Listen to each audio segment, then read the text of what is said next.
વિદ્યાર્થી મિત્રો, આજે આપણે ધોરણ 11 અને 12 માં જેવી રીતે અગાઉના ગ્રામર ઇંગ્લિશ ગ્રામરના ટીચિંગ સેશનમાં તમારા બંને ધોરણ જે છે 11th and 12th એ બંનેના ઇંગ્લિશ ગ્રામરમાં જે કોમન પોઈન્ટ્સ છે તેના વિશે આપણે ખાસ કરીને આઈડેન્ટિફાઈંગ ધ ફંક્શન્સ વિશે શીખેલા. આજે વિદ્યાર્થી મિત્રો ફંક્શન્સ સંદર્ભમાં જ બીજી એક એક્સરસાઇઝ તમને પૂછાય છે, બંને ધોરણના વિદ્યાર્થીઓને પૂછાય છે, અને એ છે completion of sentences using language functions. જે તે અગાઉની એક્સરસાઇઝમાં તમારે શું કરવાનું હતું? લેંગ્વેજ ફંક્શનને તમારે માત્ર આઈડેન્ટિફાઈ કરવાનું.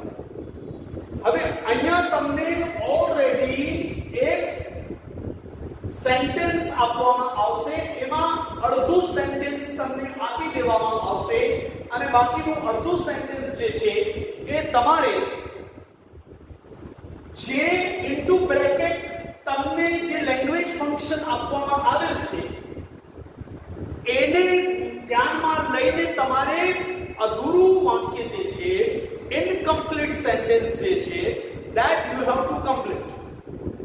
But you should be very careful here regarding which type of verbs are used, what sense can be applied.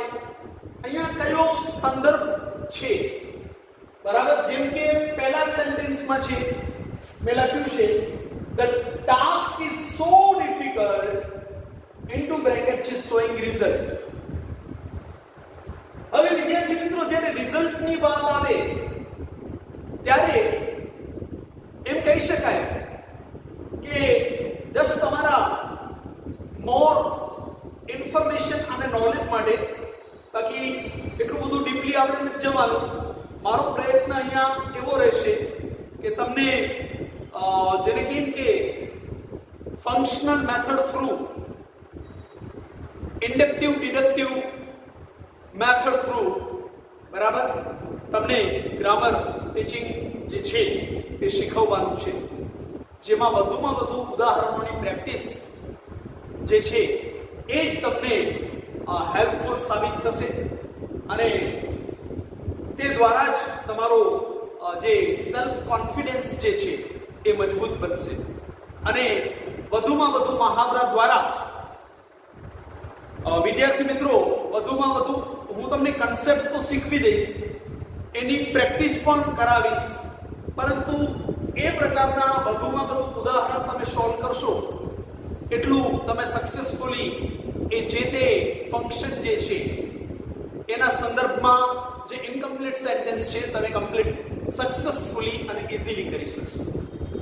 હવે વિદ્યાર્થી મિત્રો, રિઝલ્ટની આપણે વાત કરીએ તો જ્યારે રિઝલ્ટની વાત આવે છે ત્યારે ઇંગ્લિશમાં એડવર્બ ક્લોઝ ઓફ રિઝલ્ટ કરીને એક આખો ટોપિક છે, જેમાં so that, in order that, that, બરાબર, ત્યાર પછી યુઝ ઓફ ટુ, બરાબર, રિમૂવ ટુ, બરાબર, એ જે છે એ વપરાય છે. તો આપણે અહીંયા જોઈએ કઈ રીતે આપણે એ સેન્ટેન્સને આપણે આન્સર એનો લખશું. ક્વેશ્ચન છે the task is so difficult, કાર્ય એટલું બધું અઘરું છે, showing result. ગુજરાતીમાં આપણે એમ કહી શકીએ કે કાર્ય એટલું બધું અઘરું છે કે તમે કંઈ પણ લખી શકો. આ એવા પ્રકારના પ્રશ્નો છે જેનો કોઈ એક ફિક્સ જવાબ નહીં. અહીંયા તમારા જવાબમાં વેરાયટી હોઈ શકે છે, ડિફરન્સિએશન યા ડિફરન્ટ આન્સર્સ હોઈ શકે છે, પ્રોવાઇડેડ શરત એક જ છે કે તમે જે પણ આન્સર લખો, પહેલી વસ્તુ તો એ રિઝલ્ટને શો કરતું હોવું જોઈએ અને બીજી વસ્તુ grammatically it must be perfect and meaningful. બરાબર? જોઈએ તમને ઈઝી પડે એ પ્રકારે આપણે આન્સર સોલ્વ કરીએ. બરાબર? તો the task is so difficult.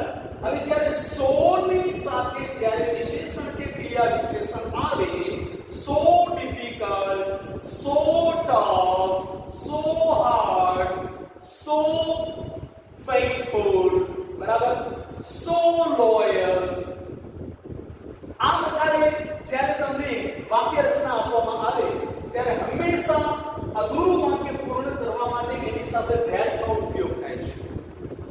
બરાબર?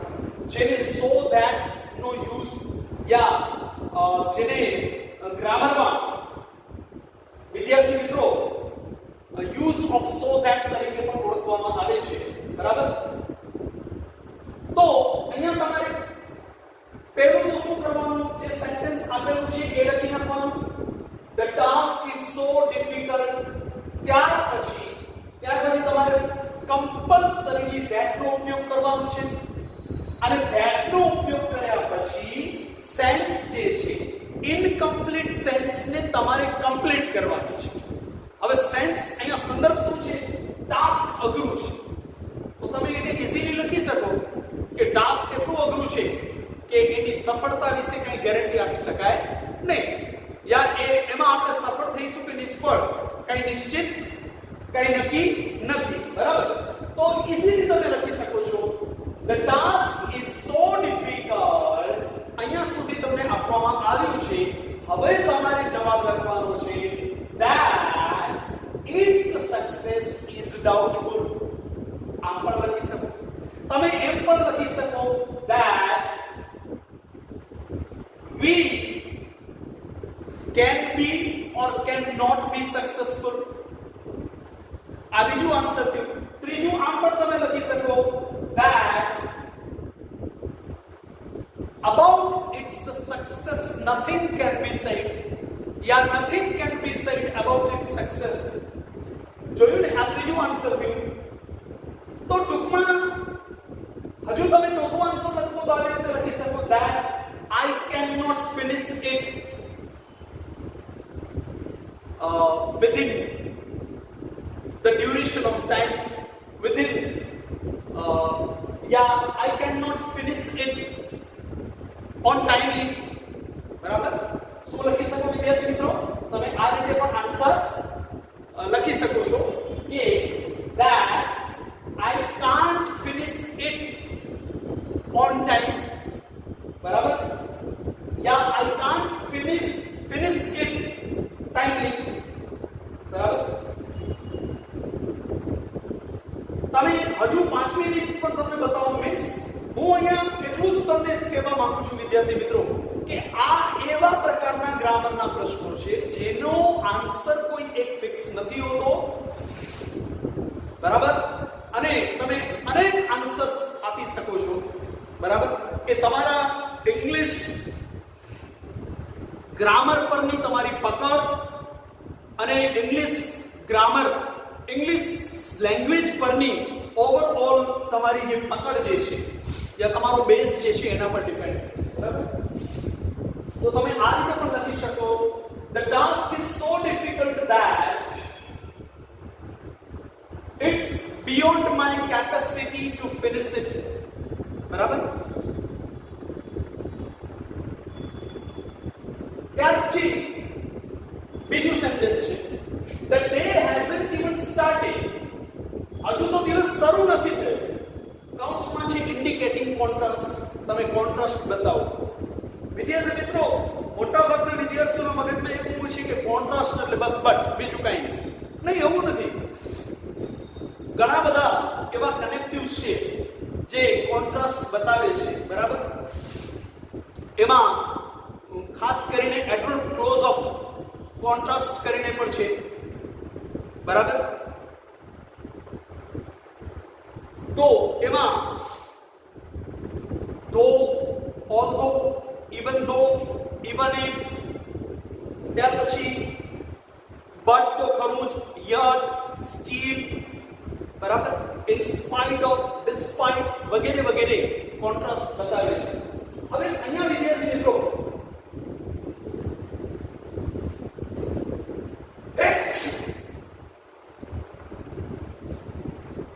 તમારે જે આન્સર લખવાનું છે, the day hasn't even started.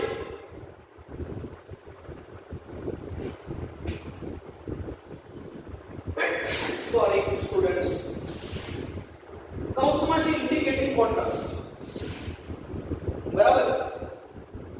તો કે દિવસ હજુ શરૂ નથી થયું. કૌંસમાં છે વિરોધ દર્શાવતું સંદર્ભ અથવા વિરોધ દર્શાવતું વાક્ય જે છે એ લખો. તો તમારે અહીંયા શું બતાવવાનું છે? કોન્ટ્રાસ્ટ બતાવવાનું છે. હવે કોન્ટ્રાસ્ટ કઈ રીતે બતાવશો? તો એ સંદર્ભમાં તમારે સેન્સ જે છે એ લખવી પડશે અહીંયા. અને આપણે ઘણી વાર કહેતા હોઈએ છીએ કે યાર હજુ સવારના પ્રહરમાં અથવા તો હજુ તો પહેલો જ તાસ છે અને તું આટલો બધો થાકી ગયેલો જણાય છે, યા થાકેલો દેખાય છે, યા અપસેટ, ડિસઅપોઇન્ટેડ યા ફ્રસ્ટ્રેટેડ દેખાય છે. શું છે રીઝન? બરાબર? યા આપણે પૂછીએ છીએ કે હજુ તો વર્કની શરૂઆત થઈ છે અને તું કેમ આટલો બધો થાકેલો, કેમ આટલો બધો અપસેટ, ડિસઅપોઇન્ટેડ કે ફ્રસ્ટ્રેટેડ છે? It's surprising. બરાબર? તો અહીંયા તમારી કોન્ટ્રાસ્ટમાં આવું લખી શકો, the day hasn't even started. એ પહેલા વાક્ય કમ્પ્લીટ લખવું જરૂરી છે. બરાબર? the day hasn't even started and you look so tired. બસ, બહુ ઈઝી. અહીંયા તમને જેને કહે કે ઈઝીલી તમે જેને કહે કે બહુ જ સ્પષ્ટ, સચોટ અને સરળતાથી સમજી શકો, એઝ વેલ એઝ પરીક્ષામાં લખી શકો. એટલે તમારા લેવલ પર રહીને હું તમારા લેવલનો આન્સર મેં અહીંયા લખ્યું છે કે the day hasn't even started and you look so tired. દિવસ હજુ શરૂ નથી થયો અને તું આટલો બધો થાકેલો. તો બરાબર કોન્ટ્રાસ્ટ આવી ગયું ને? હવે તમે કહેશો સર બીજી રીતે, તો બીજી કઈ કેટલી રીતે બની શકે? બરાબર? જેમ કે the day hasn't even started but you look so tired, so exhausted. બરાબર? so tiresome. હજુ પણ આન્સર આપણે લખવું તો આપણે લખી શકીએ કે the day hasn't even started but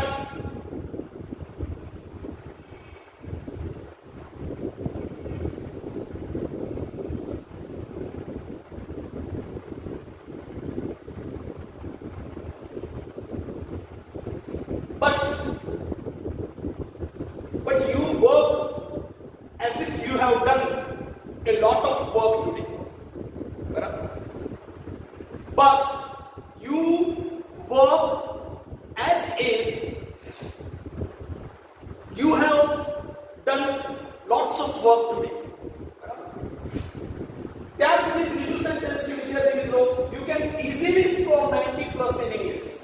તમે ઇંગ્લિશમાં 90 plus easily લાવી શકો છો. કૌંસમાં છે કન્ડિશન, શરત સૂચવું.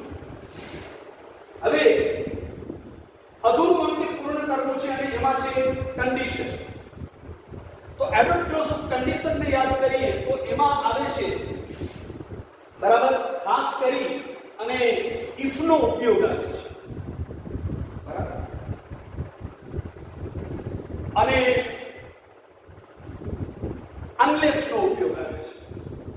ઇફ જે છે એ પોઝિટિવ અફર્મેટિવ સેન્ટેન્સમાં વપરાય છે અને અનલેસ જે છે એ નેગેટિવ સેન્ટેન્સમાં એનો ઉપયોગ થાય છે અને ઇફ નો ઉપયોગ અફર્મેટિવ સેન્ટેન્સમાં થાય છે. તો the task is you can easily score 90 plus in English. ઇંગ્લિશમાં તમે 90 plus easily લાવી શકો છો. શરત એટલી કે જો તમે સખત મહેનત કરો તો. બહુ ઈઝી છે. તો અહીંયા if નો આપણે ઉપયોગ કરી શકીએ. પહેલા તો તમારે આટલું લખવું ફરજિયાત છે. you can easily score English, if you work hard, if you work sincerely, if you work for 2 hours, for more than 2 hours in English per day, બરાબર? એટલે તમે variety of answers જે છે અહીંયા લખી શકો છો, બરાબર? If you work hard, if you work hardly and sincerely, if you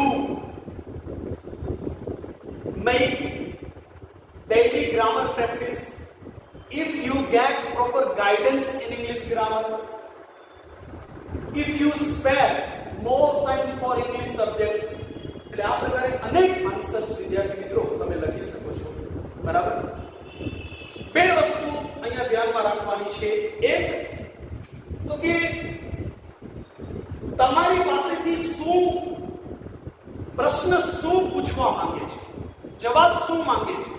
તો જવાબ તમારી પાસે એને માંગ્યો છે કે તમે શું જવાબ માંગ્યો છે. અહીંયા જવાબ શું માંગવામાં આવ્યો છે? જવાબ માંગવામાં આવ્યું છે તમે કન્ડિશન, અહીંયા શરત સૂચવો. હવે શરત કોના દ્વારા અથવા which connectives, એવા કયા કનેક્ટિવ્સ છે જેનો શરતના અર્થમાં ઉપયોગ કરી શકાય યા શરતના સૂચન માટે ઉપયોગ કરી શકાય, બરાબર? શરતી સૂચન માટે ઉપયોગ કરી શકાય. એ જો તમે યાદ રાખી શકો તો પછી તમારા ઉપર જે છે તે આધાર રાખે છે કે જો તમારું ઇંગ્લિશ ગ્રામર સોલિડ હોય, સાઉન્ડ હોય અને ઇંગ્લિશ લેંગ્વેજ પરની પકડ તમારી ફ્લુઅન્ટ હોય તો તમે મોર ધેન વન આન્સર્સ, બરાબર, એ જરૂરથી લખી શકો છો. પરંતુ વિદ્યાર્થી મિત્રો, પરીક્ષામાં આપણે શક્ય હોય ત્યાં સુધી બહુ જ ઇઝી, બહુ જ શોર્ટ બટ પ્રોપર અને મિનિંગફુલ આન્સર લખવું જરૂરી છે, બરાબર? તો આ રીતે આજે આપણે ગ્રામરના એક નવા અધ્યાયની શરૂઆત કરી છે, જેને હજુ આપણે આગળ ઘણું બધું શીખવાનું છે, એની પ્રેક્ટિસ પણ જોવાની છે, બરાબર? Till then, good bye, take care of yourself, prepare yourself very sincerely, and dear students, have a nice day. Thank you so much.